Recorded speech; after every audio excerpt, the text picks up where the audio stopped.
Everyone, very very good morning to all of you. कैसे आप सब? आशा करते हैं मस्त होंगे, ज़बरदस्त होंगे दोस्तों। तैयारी एकदम पूरा चल ही रहा होगा। देखो, आइए इस क्लास के बारे में बात करते हैं दोस्तों। ये ना आपका पूरा फाउंडेशन क्लास होने वाला है। अगर आपका भी सपना है कि ग्रामीण बैंक में दोस्तों जॉब करना ना, ठीक है, आरआरबी का जो एग्जाम होता है ना, आईबीपीएस आरआरबी प्योर कलर का, उस एग्जाम को अगर क्रैक करना है दोस्तों, तो आपके लिए बहुत ही बड़ा रामबाण ये क्लास साबित होने वाला है। क्योंकि पूरा प्लेलिस्ट एकदम बना रहेगा, फाउंडेशन जीरो से लेकर के हाई लेवल तक का। मैं आपको रीजनिंग का जो क्लास है दोस्तों, वो लेक्चर एकदम पूरा अपलोड करते रहूंगा, या फिर लाइव क्लास जैसा भी होगा, एकदम पूरा part by part, step by step जो है ना, मतलब आपको क्लास जो है ना दोस्तों देखने को मिलेगा ही मिलेगा एकदम। और एकदम पूरा, अगर बोलते हैं ना रीजनिंग, अगर आर भी अगर आपको नहीं पता होगा ना, तो ये मेरा दावा है, अगर आप एकदम रेगुलर बेसिस पे अगर आप क्लास करोगे ना, हर एक लेक्चर को अगर देखोगे ना, तो आपका स्कोर अच्छा खासा, इतना अच्छा खासा हो जाएगा ना कि आपका सिलेक्शन पक्का हो जाएगा। मतलब रीजनिंग में स्कोर आपका बहुत अच्छा हो जाएगा। बाकी आपको बस मैथ एकदम पूरा ये करना रहेगा, आपका प्री यूं ही क्लियर हो जाएगा। आइए ना सब कुछ बारे में बात करते हैं एकदम।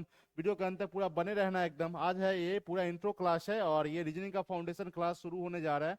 ठीक है, आज इंट्रोडक्शन है दोस्तों, ये जो है ना। और ऐसा नहीं है कि हाँ, मतलब अभी जो सामने जो फोकस है ना, वो आरआरबी प्योर कलर को देखते हुए, ठीक है। देखो रीजनिंग जो है ना, ये बैंक का जो रीजनिंग होता है, एक बार अगर ढंग से अगर आप पढ़ लोगे ना, तो अगर आप सामने अगर एसबीआई का पेपर आ जाए, उसमें भी आपका बहुत अच्छा हो जाएगा, बीपीएस का आ जाए, उसमें भी आपका बहुत अच्छा हो जाएगा।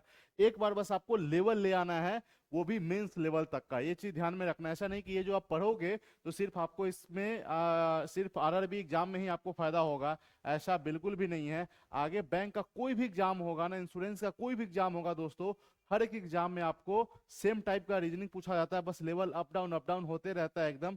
तो आपको हर जगह जो है ना फायदा होने वाला है। तो आइए एकदम पूरा बने रहना। शुरुआत करते हैं। सबसे पहले जानते हैं दोस्तों कि इसका पेपर जो है ना, आरआरबी का पेपर कब कैसे होने वाला है, उसके बारे में एकदम, ठीक है।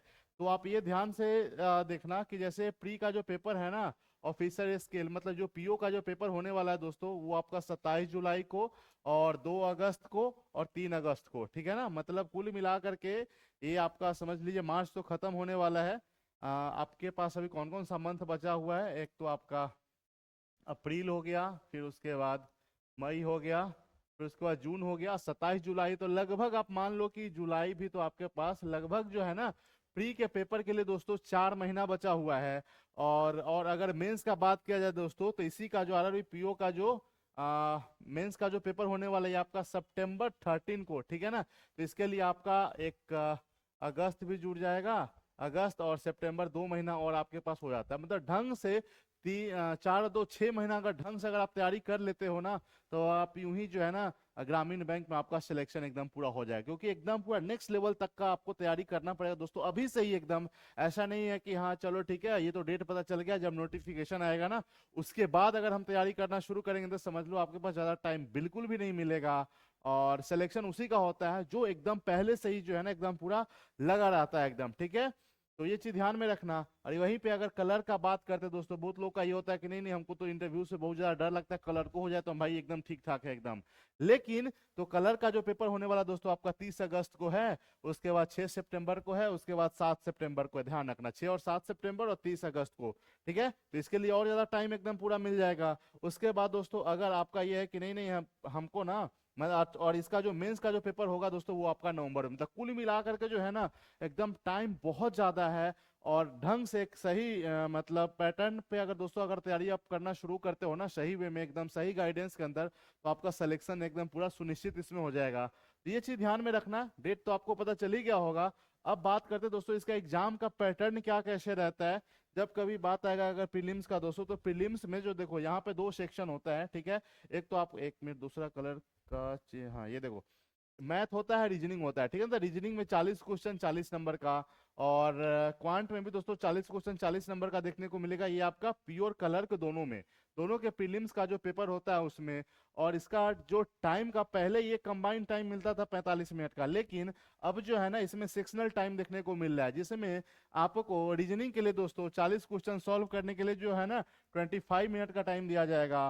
और क्वांट में 40 क्वेश्चन को सॉल्व करने के लिए आपको 20 मिनट का टाइम इसमें दिया जाएगा, मतलब 25 और 20 45 मिनट कुल मिला करके। तो यहाँ पे थोड़ा सा बात आके मतलब पहले बहुत अच्छा था एकदम, क्योंकि जिसको मान लो रीजनिंग नहीं आता मैथ में स्विच कर गया, मैथ नहीं आ रहा रीजनिंग में स्विच की कर मतलब कर जा रहा था। लेकिन अब जो है ना सेक्शनल टाइमिंग है, मतलब 25 मिनट में जितना आप रीजनिंग बना सको बना लो। उसके बाद रीजनिंग में एक बार अगर आप पॉइंट में हम चले गए दोस्तों तो रीजनिंग आप दोबारा नहीं घुस सकते हैं। तो ये चीज ध्यान में रखना ही रखना। तो ये हो गया प्री का पैटर्न।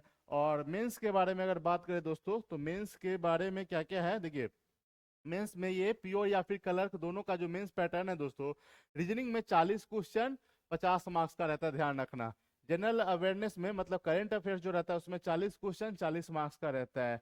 क्वांट सेक्शन में 40 क्वेश्चन 50 मार्क्स, मतलब ये दोनों जो है ना आपका 50-50 मार्क्स का रहेगा, ठीक है ना। और जो इंग्लिश या फिर जो हिंदी, खास करके ग्रामीण बैंक का जब बात आता है ना तो इसमें ज्यादातर लोग इसलिए ये रहते हैं ना कि हिंदी इसमें पूछा जाता है। मतलब मेंस में जो है ना अगर आपका अगर ये है कि यार इंग्लिश आपको नहीं आता है फिर भी अगर बैंक में जॉब करना है ना, ये ग्रामीण बैंक आपके लिए एकदम पूरा बेस्ट है, ठीक है। लेकिन उसके लिए हिंदी भी आना चाहिए। ऐसा नहीं कि इंग्लिश नहीं आता है तो हिंदी ऑटोमेटिक आ जाएगा, ऐसा बिल्कुल भी नहीं है, हिंदी भी आपको पढ़ना पड़ेगा, ठीक है। तो उसमें ऑप्शन आ जाता है कि या तो हिंदी आप चुनो या फिर इंग्लिश लैंग्वेज चुनो, तो जो कि 40 क्वेश्चन 40 नंबर का रहता है। और कंप्यूटर का पेपर होता है दोस्तों जिसमें नंबर ऑफ क्वेश्चन जो होता है वो 40 रहता है और मार्क्स जो रहता है आपको 20 रहता है।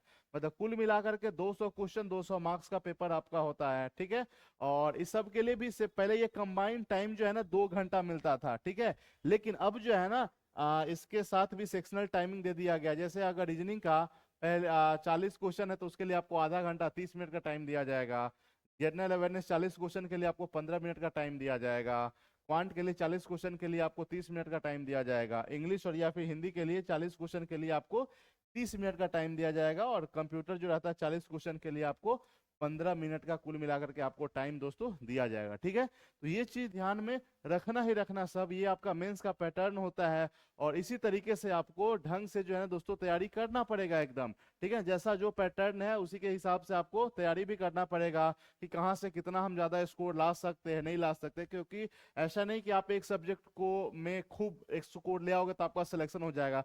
सब जगह से जो है ना बिल्डिंग बनाने के लिए सब पिलर का उतना ही महत्व होता है, ठीक है ना। ऐसा नहीं कि कहीं पे जहाँ एक पिलर का जगह खाली छोड़ दिया दूसरा को खूब मजबूत कर दिए, तो ऐसा नहीं होता है एकदम। हर पिलर का जो है ना अगर 4 पिलर का जरूरत है दोस्तों तो चारों पिलर जो है ना सही जगह पे और उतना ही स्ट्रांग होना चाहिए। नहीं तो जिधर नजदीक मतलब थोड़ा सा रहेगा ना कमजोर उधर बिल्डिंग जो है लुढ़क जाता है, थोड़ा सा कम टेढ़ा मेढ़ा हो जाता है, ठीक है। तो ये चीज हमेशा ध्यान में रखना ही रखना। तो इसी पैटर्न पे बहुत जल्दी जो है ना आप सबको दोस्तों मतलब पूरा एकदम बेसिक से लेके हाई लेवल तक का जो है ना रीजनिंग का क्लास मैं आप सबके सामने जो है ना लाने वाला हूँ एकदम। और आप लोग एकदम पूरा प्लेलिस्ट उसका बना दूंगा आरआरबी पीओएन कलर 2025 का, ठीक है ना। पूरा एकदम देखते रहना बार बार उसी टाइप से जो है ना मतलब आपको एग्जाम में या फिर मॉक वगैरह जब आप लगाओगे ना तो उसी टाइप से आपको प्रैक्टिस करना है ताकि एकदम पूरा एग्जाम में बहुत ज्यादा फायदा। जो भी कुछ बताऊंगा अपने एक्सपीरियंस के आधार पे, तो एक्सपीरियंस बहुत बड़ा मैटर करता है दोस्तों, तो ध्यान रखना। और तो यही था पहला लेक्चर, एकदम आप लोग समझ गए ही होंगे। और अगर ऑफलाइन सेंटर ज्वाइन करना चाहते हैं, ठीक है, तो ये यहाँ का एड्रेस है, पटना से अगर बिलोंग करते तो आइए, स्वागत है आपका।